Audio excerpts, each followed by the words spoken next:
Yo, what's up? Bob here. Today I thought I would talk to you guys about a couple of records I've been listening to. I ordered them a few weeks ago from Island Records UK, and after a trip across the ocean, they landed right here in Louisville, Kentucky. These are the Back to Black pressings, and were about $35 a piece. Both of these records are from the same artist, Nick Drake. And I'm sure you are all familiar with these two titles. 1971's Brighter Later and 1972's Pink Moon. We'll start with Brighter Later. It is a faithful recreation of the original pressing. Has the textured jacket, iconic photo of Nick on the front, shoes off, Guild guitar in hand, yeah. Look at that.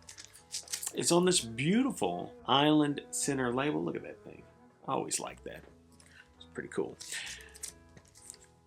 This particular pressing is cut from a safety copy of the master tape that was engineer John Wood's personal copy. Because, yes, that's right, the original masters are lost.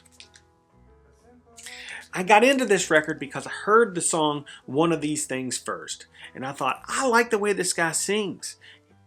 I also like the way he plays guitar. He's playing in these open tunings. He's finger picking everything. It's amazing. And to top it off, it had this beautiful piano line. And I thought, I need to find out more about this track. Of course, I found out it was Nick Drake. And the piano was played by a gentleman named Paul Harris. And I thought, I need to get this record. Some time went on, and I heard Northern Sky. And same deal. I'm like, man, the vocal on this is beautiful.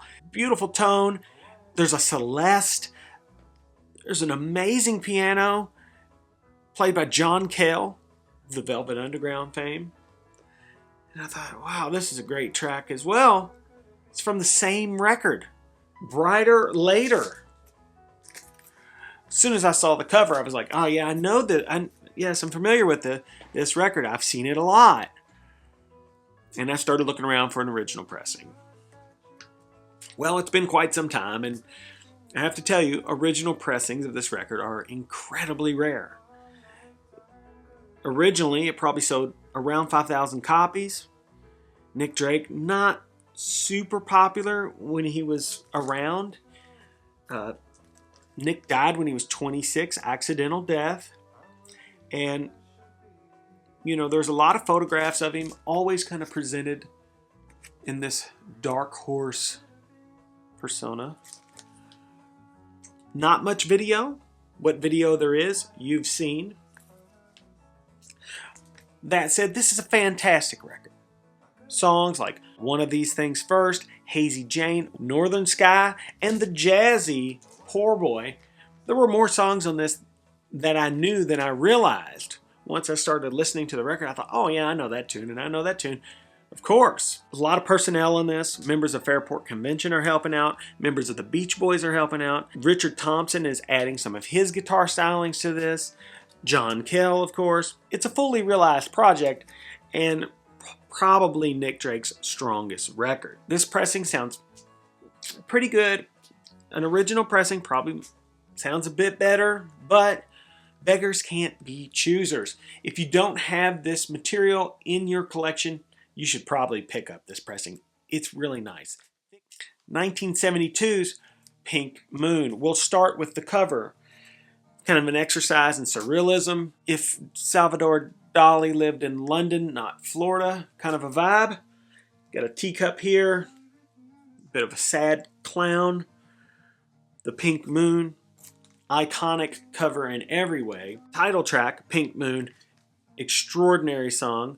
Kind of a short little ditty, open-tuned, finger-picked, beautiful song. It's the only song that features an overdub, the piano. Everything else is just Nick and guitar. And he's literally bleeding out on this thing.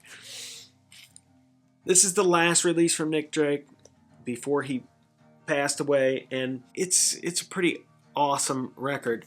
There's nothing to hide here. You know, playing acoustic guitar and singing by yourself is a particular skill set. You know, there's a lot of people who do it, but very few do it well. And Nick Drake is one of those guys that can pull that off. There's nowhere to hide. You are exposed. Nick clearly wanted to do more of a stripped down production on this.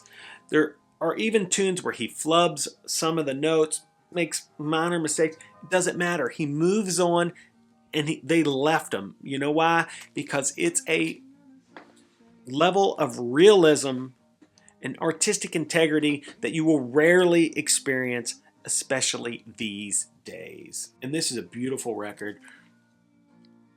It is a must-have. I mean, just on the cover, I would buy this a million times over just on the cover alone. But you rarely see it in stores. So if you don't have a copy, definitely grab one. It's a nice pressing. It sounds good. This is from the Masters, and it's nice. Yeah, there's a lot. There's some tape hiss on it. It's quiet, you know, but it's killer, and I would highly suggest it. Nick Drake's Pink Moon and Brighter Later. Yeah, really cool. Anyway, please like, subscribe, tell a friend, leave some comments down below, and until we meet again, that's right, folks. Bob out.